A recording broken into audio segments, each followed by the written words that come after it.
Sir Lito, when President Marcos said sa last SONA niya na mahiya naman kayo, is that enough excuse for him to say na he has no hands in all this?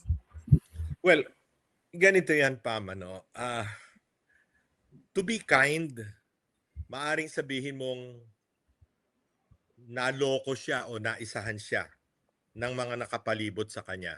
That is the kindest accusation you can make of the president. And also the Pero, saddest, I think, Sir Lito.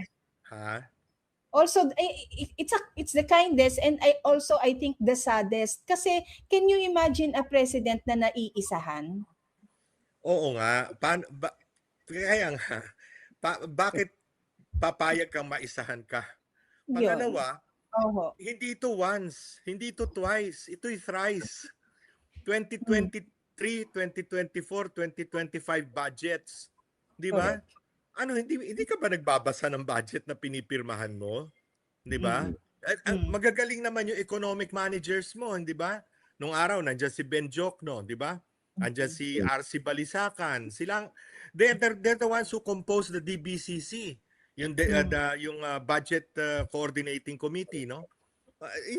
Hindi pa nila nakikita yung nakakarimarim na mag-transfer ng funds from important foreign assisted projects and from PhilHealth and PDIC to unprogrammed appropriations in order to give way to pork barrel where the graft, the corruption is mind-boggling. Alam mo, sanay naman tayo sa Kongreso, alam naman natin na karamihan dyan kumikita.